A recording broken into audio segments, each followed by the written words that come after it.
Good afternoon, dear students of BTech second year.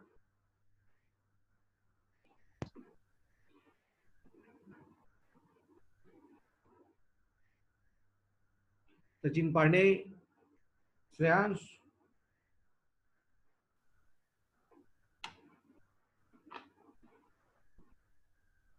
Twenty, 26, 31.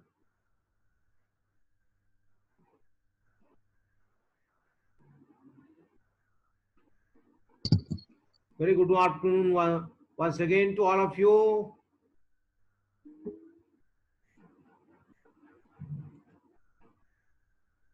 Twenty-one, 36,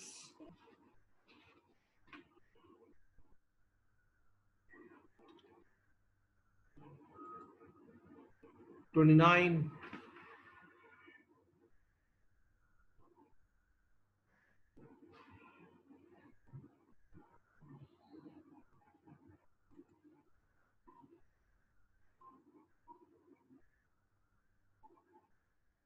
'Shashank Pandey,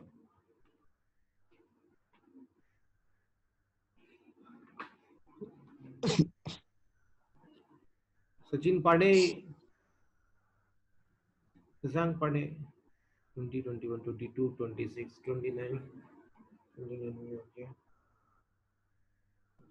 6 हो गया.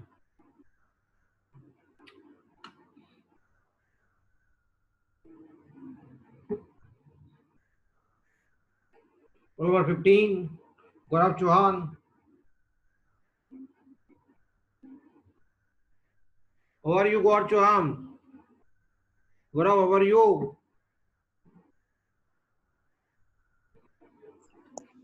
Shashank Pandey is over. Class attendance 22. Indrajit Chauhan. Sir हाँ बोलिए बेटे. Roll number 38.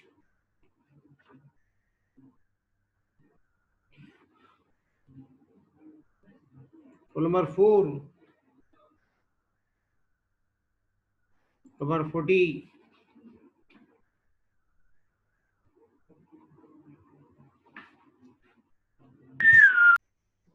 क्या बात है? किस बात की सीटी बज रही है? Roll number 7. अनम्यूट करिए ज्वाइन करने के बाद. 15 हो गया रोल नंबर.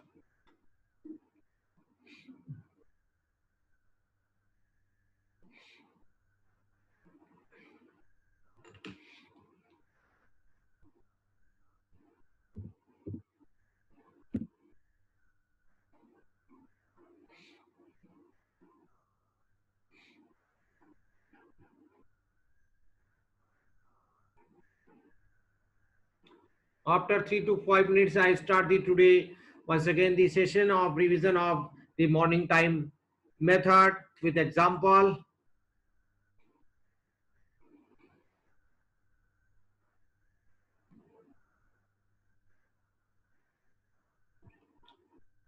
नंबर 53. सर काय का रिवीजन करवाएंगे आप? आज मॉर्निंग में जो आपको मेथड सिखाया था मैंने, उसका जो एग्जांपल आपका मॉर्निंग में इनकम्प्लीट हो गया था, रह गया था, उसको अभी कंप्लीट कराऊंगा मैं. बेंड्री स्पीड मेथड मॉर्निंग के क्लास को मैं कंटिन्यू कर रहा हूं क्योंकि आज आपके डिपार्टमेंट के एक सर का कुछ हाथ में फ्रैक्चर हो गया, इस वजह से वो क्लास अभी ले नहीं पा रहा है, इसलिए मुझे ले रहा हूं मैं उनके ब्याह सर से. बढ़िया बढ़िया. तो हमारा आज के आज ये कंप्लीट हो जाएगा.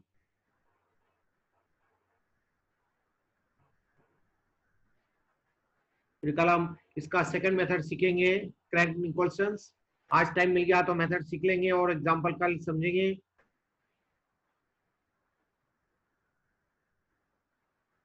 नंबर 46. शेखर चौहान.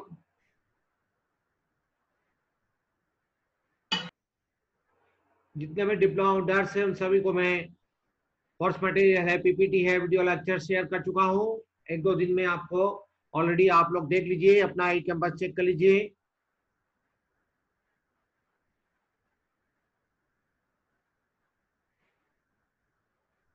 पढ़ाई शुरू कर दीजिए।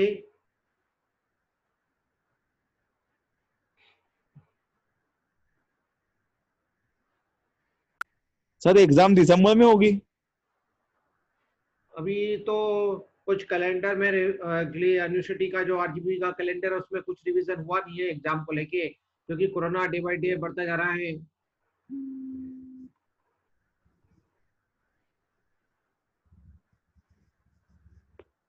हेलो। अच्छा। अभी हाँ हाँ, तो आप एक मिनट रुकिए, मैं मोबाइल दे देता हूँ, एक मिनट रुकिए है ना। हेलो। छोटू, एक मिनट रुको भैया। छोटू, ए वैदिक, इधर आ। एक मिनट बेटा, ये मेरा बालक बात करेगा, मैं थोड़ा बिजी हूँ क्लास में है ना। ले बेटा, इनको एड्रेस बता दे, कोई पार्सल लेके आ रहे हैं नीचे, अपने एड्रेस पे बुला ले। हाँ कमला नेहरू नगर। बोलिए श्रेयांश। अभी आरजीबी के साइट पे कुछ अपडेट आ नहीं रहा है, जैसे कुछ अपडेट आएगा वैसे आपको बता दिया जाएगा। आप लोग ही खुद देख सकते हैं, कुछ इशू नहीं है, हम सभी को पता लग जाएगा।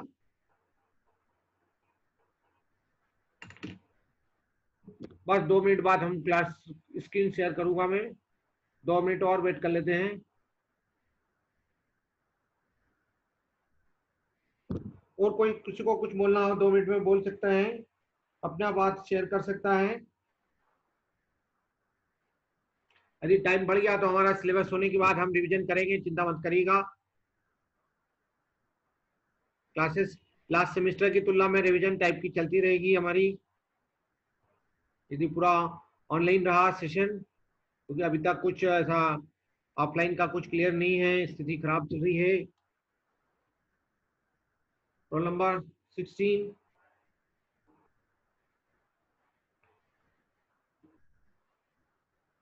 इसलिए आप लोग पढ़ाई जारी रखिए,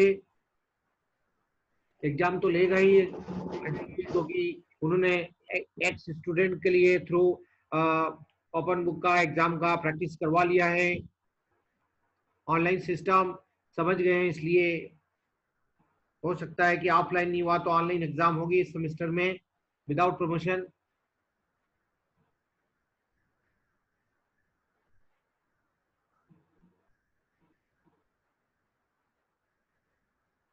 ओके, बस 1 मिनट और रुकिए।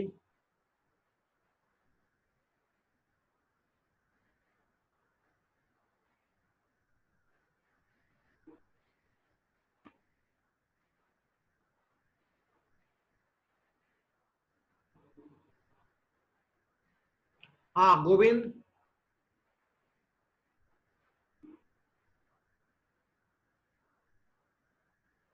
शेखर चौहान, खुशी, पढ़ाई शुरू करिए बेटे अपने। चलिए हम स्टार्ट कर रहे हैं, सॉल्व करके फिर से आपको बता रहे हैं।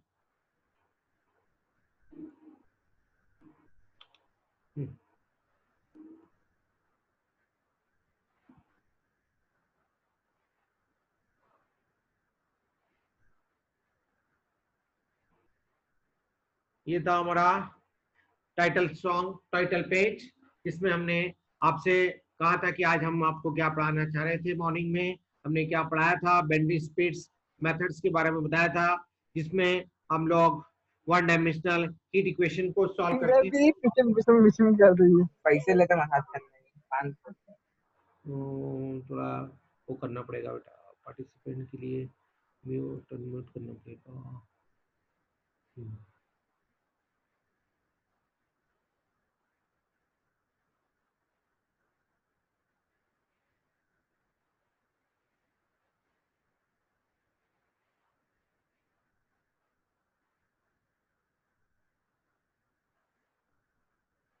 57, 56।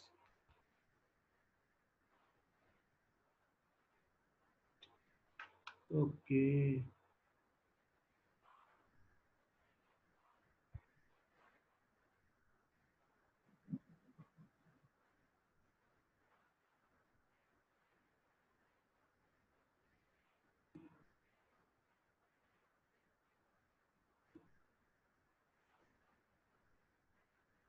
ये हमने लेवल्स को डिफाइन किए थे।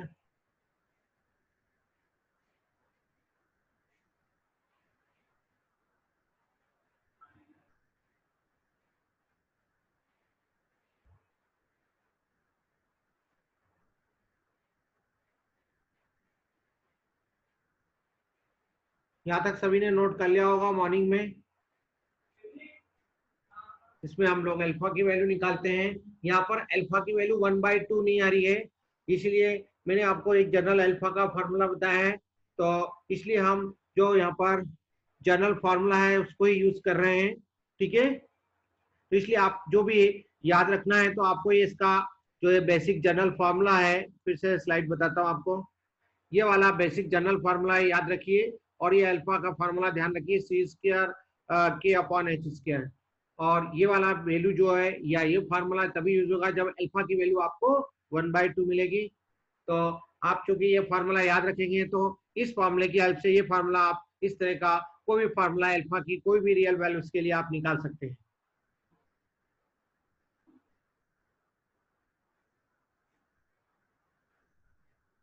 इसलिए मैंने आपके सामने एक जरा जनरल प्रॉब्लम दिया है जिसमें अल्फा की वैल्यू 1/2 नहीं रहती है। तो आपने प्रॉब्लम को स्टैंडर्ड क्वेश्चन से कंपेयर किया और फिर एच और के की वैल्यू दी थी, इसकी हेल्प से अपन के अल्फा की वैल्यू को कैलकुलेट किया, और फिर अल्फा की वैल्यू आने के बाद हमने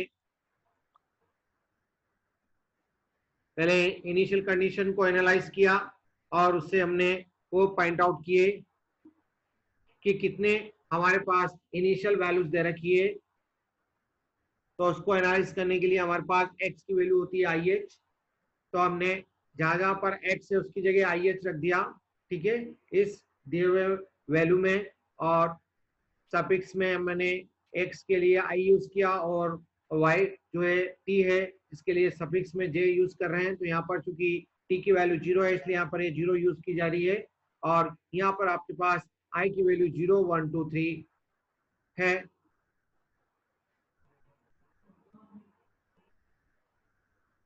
ये क्यों है इसका कारण हमने यहाँ आपको क्लियर बताया है। ये आप बाद में लिख सकते हैं, पहले आप ये इंटरवल दिया हुआ था आपको, इसमें x की वैल्यू अपन ने आई एच रख दी थी और इसमें फिर h की वैल्यू रख दी। h की वैल्यू दे रखी है आपको 1/3। ये वैल्यू सब्स्टिट्यूट करने के बाद फिर अपन ने इसको ऑल नंबर में बदलने के लिए इसको 3 से मल्टीप्लाई कर दिया इस इनइक्वलिटी को। तो 0 × 3 0 होगा, i 3 से 3 कट जाएगा, यहाँ पर 1 × 3 3 आ जाएगा। तो इसलिए i की जो रेंज होगी 0 1 2 3 होगी। तो यहाँ आपके सामने लिख दिया है 0 1 2 3 हो गया, ओके। फिर इसके बाद फिर मैंने और इसका डिटेल बताया आपको। h की वैल्यू में यहाँ पर वैल्यू रख दी। फिर ये जो आपके इनिशियल वैल्यूज है वो सारी इन वैल्यूज के लिए i के डिफरेंट वैल्यूज के लिए अपन ने डिफाइन किया, मतलब इवेलुएट किया। फर्स्ट i की वैल्यू 0 रखी इस मामले में, इस जनरल फार्मूले में i की वैल्यू 0 रखी। तो साइन 0 0 होता है तो इसलिए 0 हो गया। फिर i की वैल्यू 1 रखी, साइन π/3 की वैल्यू होती है √3/2। और फिर i की वैल्यू 2 रखी तो आपका 2π/3 होता है, π + 2/3 लिख सकते हैं इसको। फिर साइन 180 + थीटा क्या होता है, साइन थीटा होता है, तो इसलिए π/3 की वैल्यू जो होती है √3/2 होती है। तो वही आ गया आपका u2 ऑफ 0 की वैल्यू। फिर इसके बाद i की जगह अपन ने 3 रख दिया तो 3 से 3 कट गया, यहाँ पर आया साइन पाई की वैल्यू 0 होती है, साइन पाई हो 2π हो 3π हो, साइन का कोई भी मल्टीपल ऑफ पाई होता है सबकी वैल्यू 0 होती है। तो इस तरह से हमने आपको ये इनिशियल कंडीशन को एनालाइज किया था। अब हम इसी तरह से बाउंड्री कंडीशन को भी एनालाइज कर रहे हैं। एक बार फिर से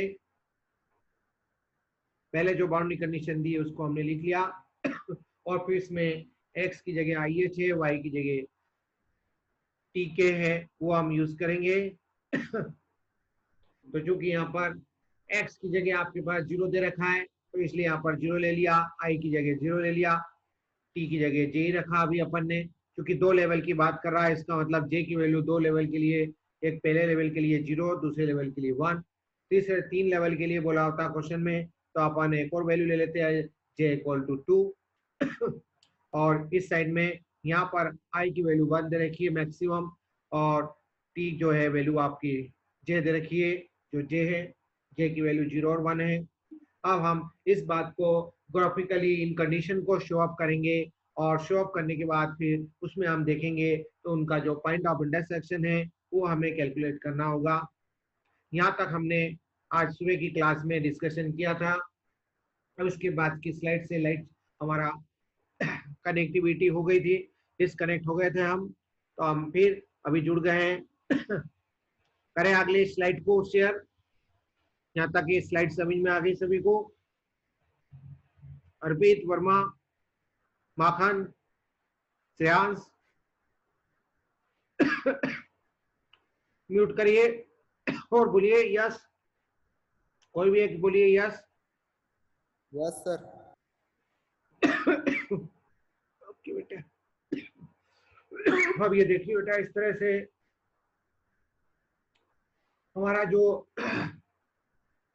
ग्राफिकल रिप्रेजेंटेशन होता है वहां पर हम ये वैल्यू शो अप करते हैं। ये एक बाउंड्री हो गई जिसमें आई की वैल्यू आपके पास 0 है, जे की वैल्यू ओरिजिन से 0 पे स्टार्ट हो रही है, फिर 1 फिर 2। हमको दो लेवल की बात करना है, मतलब 1 और 2 पे जाना है।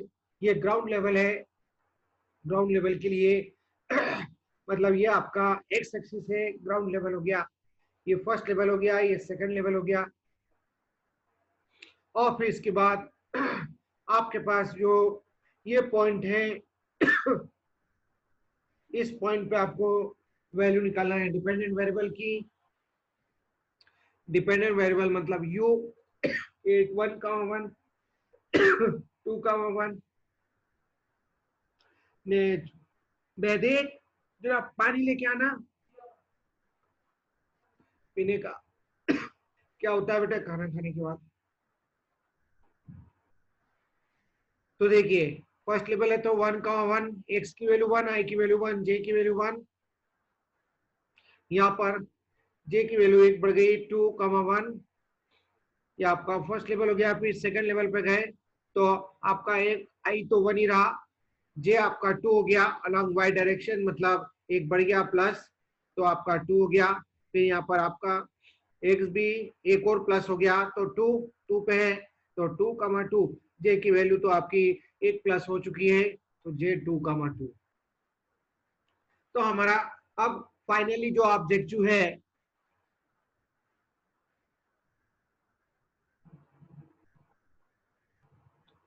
इसलिए इसको कहा जाता है open ended region. Open ended region का मतलब हम और भी आगे वैल्यू निकाल सकते हैं, इसके आगे भी हम तीसरे लेवल पे जा सकते हैं, कोई इशू नहीं। लेकिन तीसरे लेवल पे जाने के लिए आपके पास ये बाउंड्री कंडीशन मालूम नहीं रहेगी। यहाँ पर आपको इस क्वेश्चन में इस लेवल पे ये बाउंड्री कंडीशन, इस पॉइंट पर ये बाउंड्री कंडीशन मालूम नहीं है, इसलिए अपन थर्ड लेवल पे इस क्वेश्चन में आगे बढ़ नहीं सकते। हमारे लिए जिस लेवल तक हमें करना है कैलकुलेशन सोल्यूशन, तो हमारे पास इस साइड की ये जो लाती है एक बाउंड्री, तो ये बाउंड्री कंडीशन, और इस साइड में दूसरी बाउंड्री है, दूसरी बाउंड्री कंडीशन, और ये बेस वाली कहलाती है ग्राउंड लेवल, जिसको अपन क्या बोलते हैं इनिशियल कंडीशन। ये मालूम होना चाहिए। ओके गाइस, ये पिक्चर क्लियर है? अब यदि पिक्चर क्लियर है तो आप इसके बाद क्वेश्चन करने में कहीं से कहीं तक कोई तकलीफ नहीं होगी, सारी चीज समझ में जाएगी। अपने को पहले u11 निकालना है, फिर u21 निकालेंगे।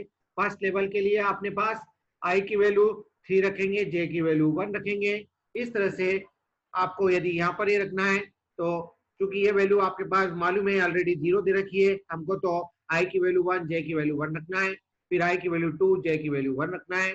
फिर यहाँ पर ये वैल्यू निकालने के लिए i की वैल्यू 1 रखना है, j की वैल्यू 2 रखना है, फिर i की वैल्यू 2 रखना है, j की वैल्यू 2 रखना है। बस इस तरह से दो सेट में हमारा क्वेश्चन कंप्लीट हो जाएगा। ऑल दो क्वेश्चन इस मेथड पे शॉर्ट होता है।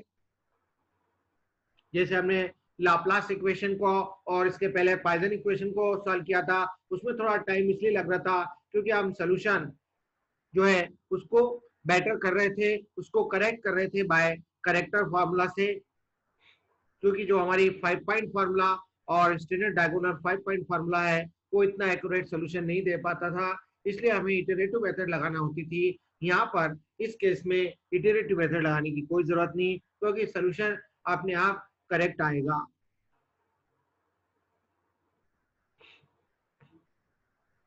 Hence, we have to compute U11, U21, U12, U22।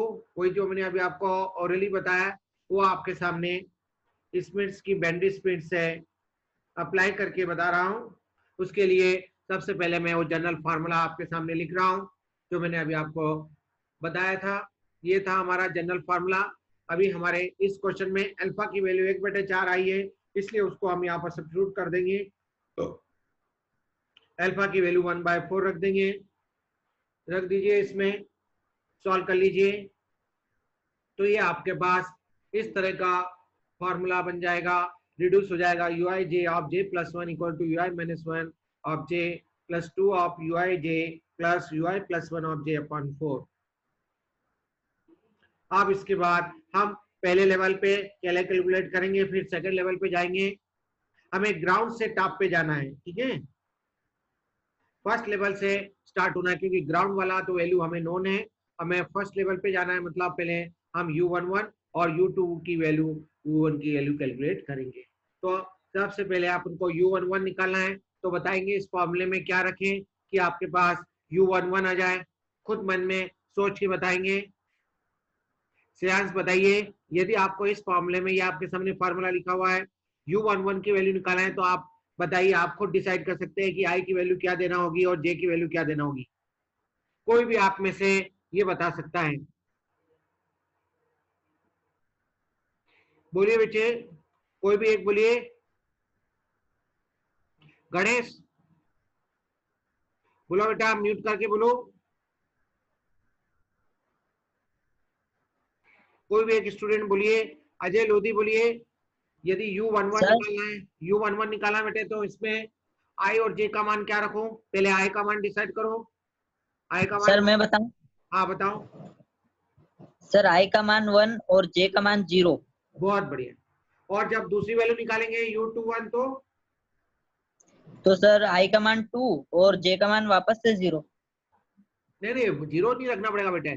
देखो आपको, हाँ हाँ जे की, हाँ करेक्ट करेक्ट करेक्ट, हाँ जे की वैल्यू फिक्स हो गई। यदि हम फर्स्ट लेवल पे बात करेंगे, क्योंकि हम एक्स एक्सिस की तरफ आगे बढ़ रहे हैं, तो अपना y कांस्टेंट होगा। y कांस्टेंट मतलब j कांस्टेंट होगा। तो देख लीजिए बेटे, ये देखो 1 1 ही है, इसलिए यहाँ पर j की वैल्यू भी कांस्टेंट हो जाएगी, 0 हो जाएगी। बहुत बढ़िया कहा। अब रखिए, वैल्यू इवेल्युएट करिए फार्मूला, वही हम अगले स्टेप में बता रहे हैं। तो i की वैल्यू 1 2 रखेंगे और j की वैल्यू 0 रखेंगे इस फॉर्मूले में। तो रखिए, note down this. Purely mechanical है, नथिंग डिफिकल्ट है। तो सबसे पहले अपन U11 का कैलकुलेशन बता रहे हैं आपको। रख रहे हैं सभी लोग इस फॉर्मूले में, i की वैल्यू 1 रख रहे हैं और j की वैल्यू 0 रख रहे हैं। तो देखो 1 माइनस 1 0 होता है, तो 0 कामा 0 यहाँ पर आएगा। 1 कामा 0 यहाँ पे रखो जरा, 1 और 0, तो 1 कामा 1 प्लस 1 2 हो गया, 2 कामा 0। देख लीजिए ये फार्मूला सही आया। जहाँ पर मेरा कर्सर है, लेजर पॉइंटर है,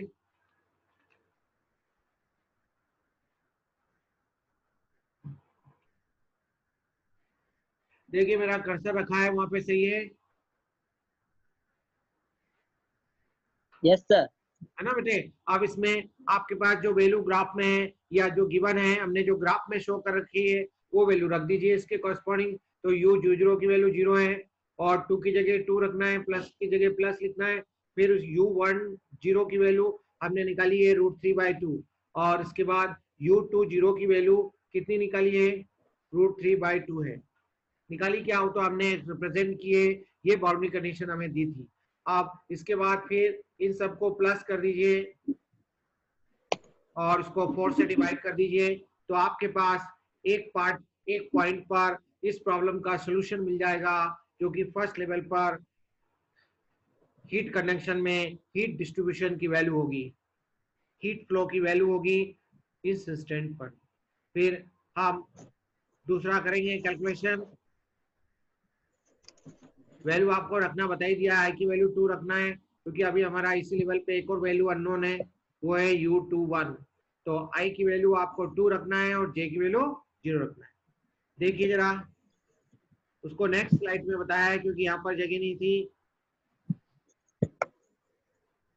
स्पेस नहीं था। तो इस तरह से U21 का मान आ जाएगा आपका। पहले फॉर्मूला लिखेंगे, फिर इसके बाद इसमें वैल्यू सब्स्टिट्यूट करेंगे। U10 की वैल्यू है √3/2, प्लस का जगह प्लस, फिर 2 की जगह 2, फिर U20 की वैल्यू है √3/2 और U30 की वैल्यू 0 है। इसको 4 से डिवाइड करेंगे तो ये आपका आंसर आएगा 0.65। देख लीजिए, पिछले स्लाइड की जरूरत नहीं, पिछली वाली स्लाइड का नो सर। स्टार्ट ले लिया सभी ने। ध्यान, विष्णु चौहान, यस सर। पिछले स्लाइड का स्क्रीनशॉट ले लिया? यस सर, ले लिया। आप बोलो, और कोई कुछ बोल रहा है?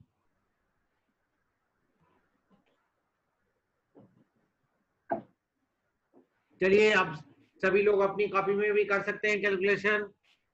यदि पिछली स्लाइड का स्क्रीनशॉट लिया है तो कॉपी में जरा करो इसका कैलकुलेशन। इस लेवल पर ये वैल्यू निकालो। अब अपन सेकंड लेवल पे आ गए हैं, तो फार्मूले की तरफ वापस देखेंगे और सोचेंगे कि यदि U12 निकाला है तो I की वैल्यू क्या रखना पड़ेगा, क्या रखना पड़ेगा, और J की वैल्यू क्या रखना पड़ेगा।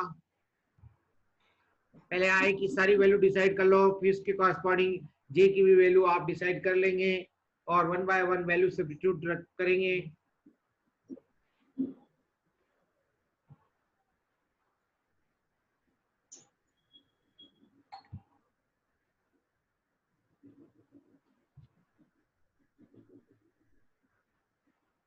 हो गया वो कॉलिंग का काम?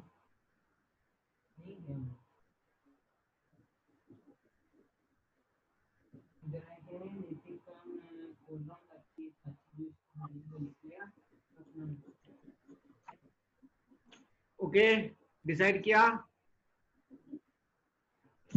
Yes sir. क्या डिसाइड हुआ? I की वैल्यू 1 और 2 रखना पड़ेगी और J की वैल्यू 1 रखना पड़ेगी। Yes sir. J की वैल्यू +1 हो जाएगी क्योंकि हमने एक स्टेप ऊपर आगे बढ़ गए हैं। याद करो, पिछले क्वेश्चंस में, मतलब पिछले सेक्शन में हम लोग जो वैल्यू इवेल्युएट करते थे वो कहाँ से वैल्यू इवेल्युएट करते थे? टॉप से करते थे, हायर लेवल से बॉटम लेवल पे आते थे। और यहाँ पर हम क्या कर रहे हैं? बॉटम से टॉप पे जा रहे हैं क्योंकि ओपन है। रीजन क्या है? ओपन एंडेड है, ऊपर से खुला हुआ है, इसलिए अपन को ऊपर की तरफ आगे बढ़ना है, नीचे से ऊपर चढ़ना है। चढ़ाओ, जैसे लेटर होता है ना, सीढ़ी होती है, सीढ़ी में अपने को फर्स्ट फ्लोर से सेकंड फ्लोर जाना है, तो अपन कैसे एक एक स्टेप चढ़ते हैं, उस तरह का चल रहा है। और उतरते समय ऊपर से नीचे आते हैं तो वो हो जाता है आपका पॉइसन इक्वेशन और लाप्लास इक्वेशन। रखिए, फॉर्मूले में सब्स्टिट्यूट करिए। पहले U12 के लिए कैलकुलेशन किया है तो I की वैल्यू 1 रखना है और J की वैल्यू 1 रखना है। तो आपके सामने फॉर्मूला बन रहा है U01 plus U2 U11 plus U21/4। देखो जरा इसकी वैल्यूज क्या है जो मैंने रखी वही है। ऐसा क्यों कर रहे हैं अभी आपको खुद समझ में आएगा। ये देखो बेटे, ये आपके सामने U11 की रिक्वायरमेंट आ गई है और U22 की रिक्वायरमेंट आ गई है। Am I right? क्यों हम ऐसा कर रहे हैं, मतलब बॉटम से टॉप की तरफ क्यों जा रहे हैं, इसका रीजन समझ में आया। क्योंकि हमारे पास नीचे वाली वैल्यू मालूम नहीं थी, हमारे को जब हम ऊपर जाएंगे तो नीचे की वैल्यू हमें मालूम ना चाहिए, तो इसलिए अपन सेकंड लेवल पे आए तो हमारे पास फर्स्ट लेवल की वैल्यू पहले नोन होना चाहिए, इसलिए ऐसा हो रहा है। तो ये आपके सामने वो वैल्यू यूज हो रही है और फिर इसको इससे 4 से डिवाइड कर दिया।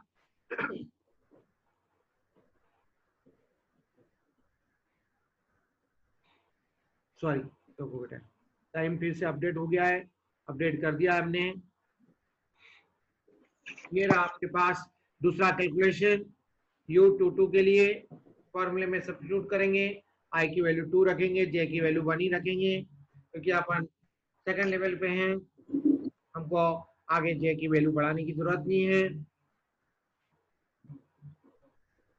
ये आपके सामने कैलकुलेशन सामने है। u11 plus twice u21 plus u31 upon 4। u11 की आपकी वैल्यू है 0.65, u21 की वैल्यू आपके पास है 0.65 और u3 की वैल्यू आपके पास 0 है। इन सबको प्लस करके 4 से डिवाइड कर दीजिए तो आपके पास ये आंसर मिल जाएगा। आज के दिन ही इसका रिवीजन कर लीजिए इस मेथड का, तो ये दिमाग में सॉलिड आपके बैठ जाएगी। क्योंकि अक्सर इस पार्ट पे क्वेश्चन पूछे जा रहे हैं, यूनिवर्सिटी पूछ रहा है, भले ओपन एग्जाम हो या ऑफलाइन एग्जाम हो, एक क्वेश्चन इस पार्ट से यूनिट के सेकंड पार्ट से जरूर आता है। ओके, एम आई राइट?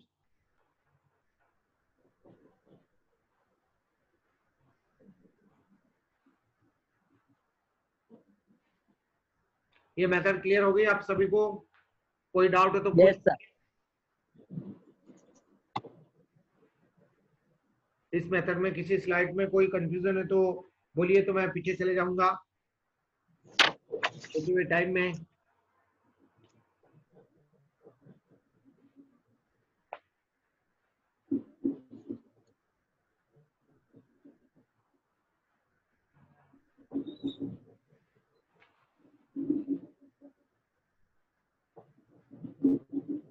क्लियर है? श्रेयांश, गणेश, गौरव चौहान, गौरव, गौरव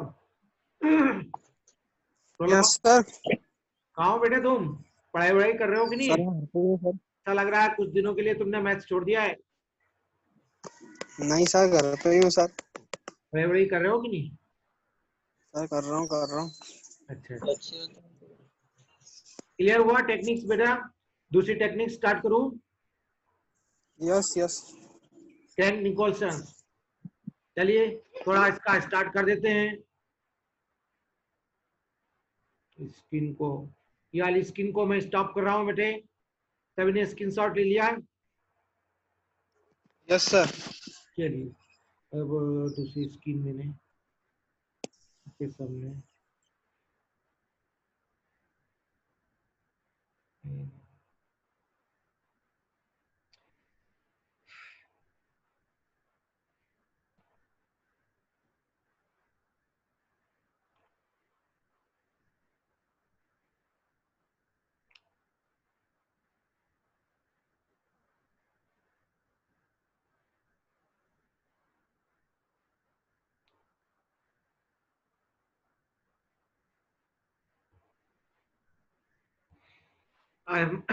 तो ट्रेंट निकोलसन नाम का एक फेमस साइंटिस्ट हुआ। इसने भी वन डायमेंशनल हीट इक्वेशन का न्यूमेरिकली सॉल्यूशन फाइंड किया।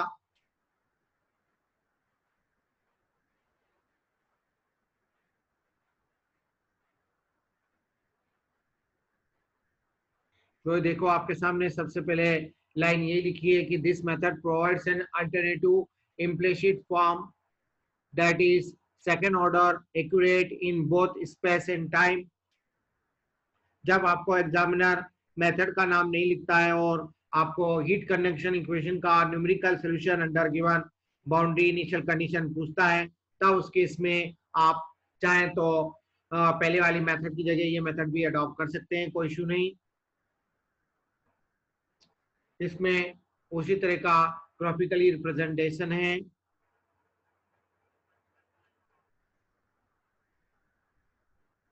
ये हमारा वन डायमेंशनल प्रॉब्लम है। ये स्पेसिफिक पैरामीटर्स हैं, ऐसी स्पेसिफिक हीट ऑफ मटेरियल है, रो डेंसिटी है, के थर्मल कंडक्टिविटी है। Here to provide the second order accurate difference approximation or develop at the midpoint of the time increment, that is at the point ui j we have, that is from computing ui of j plus 1,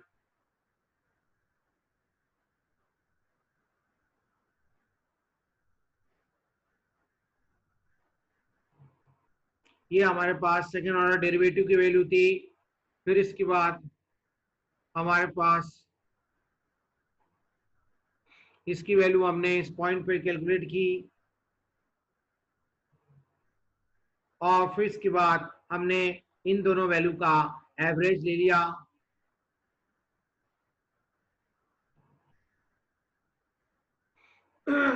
इन दोनों value का average लिया तो हमारे पास ये formula बना।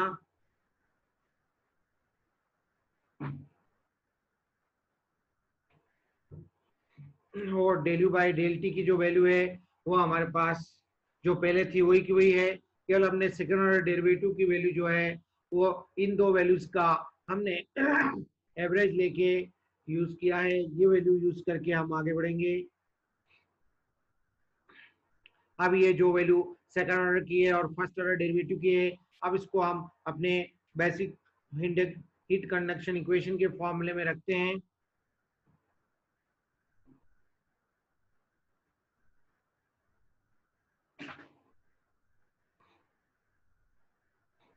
Alpha आपके पास था 1/c²,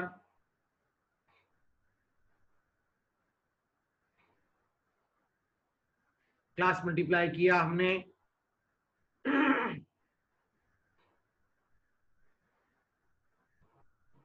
और फिर इसके बाद जो इसमें कांस्टेंट मल्टीपल आया k इंटू के अपॉन एल्फा इंटू h², इसको हमने लैम्बडा मान लिया। एक नए पैरामीटर से इसको डिनोट किया। इस केस में थोड़ा फार्मूला पहले से लेंदी रहता है।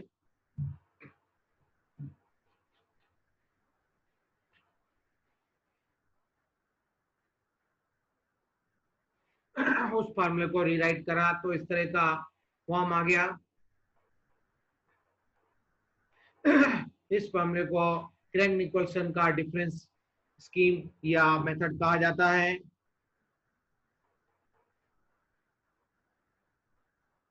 फिर हम इसको एग्जाम्पल से कल की क्लास में समझाएंगे।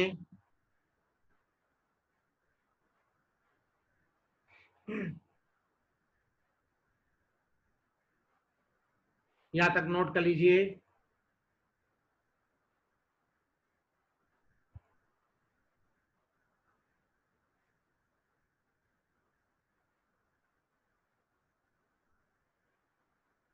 यहां से स्टार्ट हो रहा है ये दूसरा मेथड।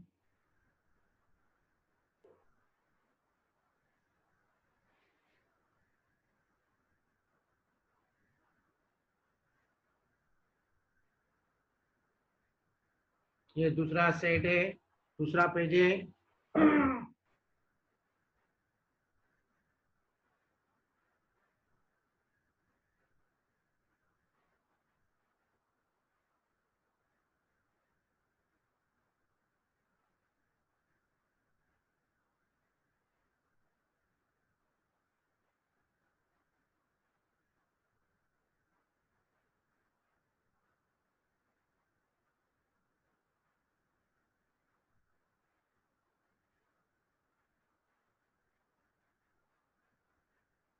तो आपने क्या किया है, ये जो फार्मूला है बस इसी में जहां पर जे था उसकी जगह j+1 रख दिया।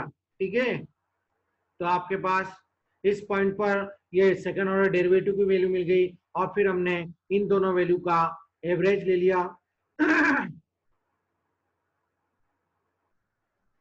एवरेज लेना का मतलब दोनों को प्लस करके 2 से डिवाइड कर देना, वही किया हमने। तो इसमें ये दो टर्म्स आपकी जो डबल थी वो डबल हो गई, जो सिंगल थी वो सिंगल रह गई।